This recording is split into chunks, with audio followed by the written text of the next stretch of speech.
Hello and welcome back to What If, where we take a look at the what if and Elseworld stories from Marvel and DC Comics. Last time we started the very strange tale told in Marvel Universe, The End. The ancient pharaoh Akhenaten has come back with godly powers to reap what he believes is rightfully his. Thanos, along with a few other heroes scattered around the galaxy, oppose him.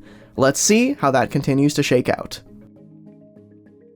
Aboard his ship, Thanos continues his calculations, informing the rest of the gathered heroes that all is going according to plan. They question him, asking how his instruments could possibly find the radiation they are looking for. He tells them that he had learned of the probability of the energy that powers Akhenaten last year, and had already been searching for him, so that no one could use them against me. I will be no one's victim, he tells them. But Thanos and his group were not the only ones trying to stop Akhenaten's rise. In his castle, Dr. Doom has prepared his time portal, preparing to go to ancient Egypt to gain victory and possibly unlimited might. While this happens, Akhenaten continues to spread his powers around the world. In the White House, aides explain to the president that all of their weapons of war have suddenly disappeared, with their soldiers suddenly finding themselves back at home. Akhenaten appears before them, explaining that the world no longer needs weapons, for they are now under his protection. I have created an imperial police force, which is weeding out your society's most undesirable elements, he explains. At that exact moment, the remaining heroes of Earth have begun to fall to Akhenaten's forces. Aboard Thanos' ship, the Silver Surfer explains to Captain Marvel and Doctor Strange that they cannot trust the Mad Titan. Meanwhile, Namor and Hulk continue to argue about something in the background. Thanos smiles hearing these words. He explains that while he probably will betray them, he won't do so while their goals are still the same. Hey, at least he's honest. Thanos turns away, telling them he will not force them to work with him. Namor, however, suddenly punches Hulk, resulting in a brawl that forces Thanos to place them both within energy cells.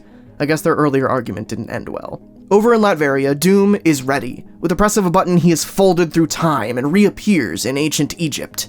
He pulls free his pistol, finding himself standing before a guard. He opens fire, disintegrating the man. It is always wise to test your weaponry when traveling through time, he notes. With this done, Doom sets out to find the ancient unpowered Akhenaten.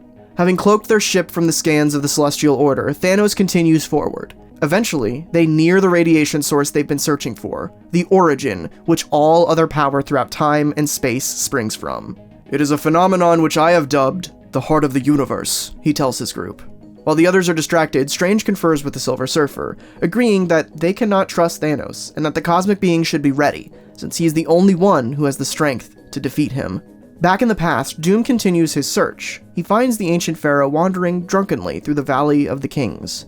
Pulling free his pistol, he takes careful aim. He waits just long enough, allowing time for the Celestial Order to arrive, so that they may take him instead of Akhenaten. Finally, the light appears overhead, and Doom prepares to pull the trigger. But the weapon explodes in his hand, and Doom turns in surprise. Behind him stands the all-powerful Akhenaten. "Did you truly believe me so foolish as to leave my past unguarded?" the being asks. Akhenaten explains that he only allowed Doom to get this far so that his capture would be that much more satisfying. They both look up into the sky, watching as the Celestial Order takes Akhenaten once more into their ship, thus completing the loop. Aboard their ship, Thanos and his group marvel as they have discovered the source of the Celestial Order's energy. The strange ship floats before them in space, strange energies emitting from nearly every opening. They manage to find an old docking bay and all board the ship. Traveling through it, they marvel as every corridor seems different than the last. Meanwhile, both Zeus and Thor open their eyes to discover that they have not perished. They float before the physical personification of infinity and eternity.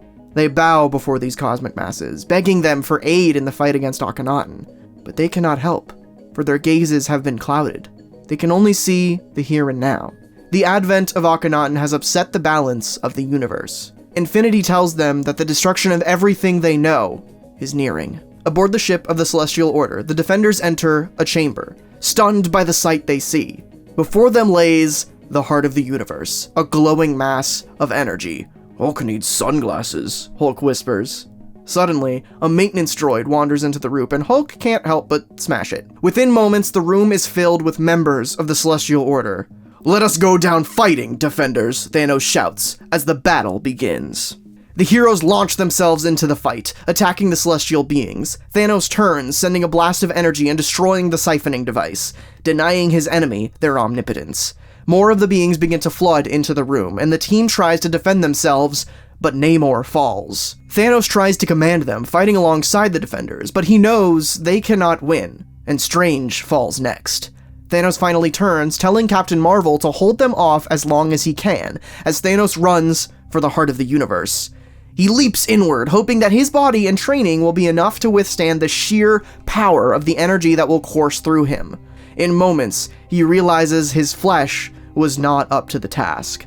His body begins to tear apart as he fights to focus, to defeat this energy that threatens to consume him. Through sheer force of will, Thanos is victorious. The pure energy he is now leaves the ship, leaving his allies confused behind him.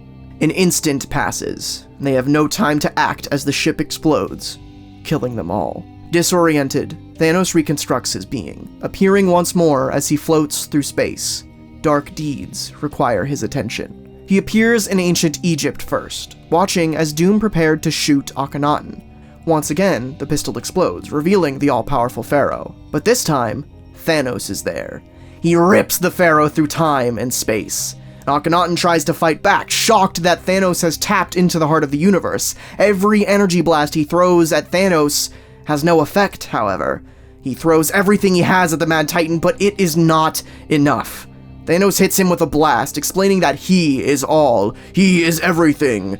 He reaches down, grabbing Akhenaten by the head. He explains that the Pharaoh dreamed and schemed too far beyond his station. He challenged Thanos with this act. That I cannot forgive, the Titan explains. Thanos tells Akhenaten that if Doom allows him to live in the past, then Thanos will also spare him. But at that moment, in ancient Egypt, Doom looks up at the ship that has just taken Akhenaten, and he raises his hand, firing an energy blast at the ship that destroys it. Thanos smiles at Akhenaten as the Pharaoh is transformed into a butterfly before his eyes. Go forth to your final test, Pharaoh. Thanos the god grants you at least this small kindness. 2,000 years before Akhenaten's birth, the beings that would become the Celestial Order made their greatest discovery, the heart of the universe. Now history would be shaped by their whims. So, with Akhenaten having never gained this power, the Earth returned to how it was before his arrival. The governments went back to bickering, and Earth's champions returned to their lives with no memory of their deaths. Yet there were those who did remember. Cosmic beings of such power began to gather, and Thanos, so engrossed with his new power, did not sense this meeting. A pantheon of gods, monsters, and the very makeup of the universe itself has formed. Thanos must be dealt with. All things must eventually come to an end. And there you have it, the end of the exciting part 2 of our retelling of Marvel Universe: The End. Akhenaten is no more, and good riddance, if you ask me. Kind of a strange inclusion. You know, it's a Jim Starlin book with Thanos on the cover that's being narrated by Thanos since #1. It starts with Thanos saying that he's the one who destroyed the universe, so obviously Thanos is going to be the linchpin.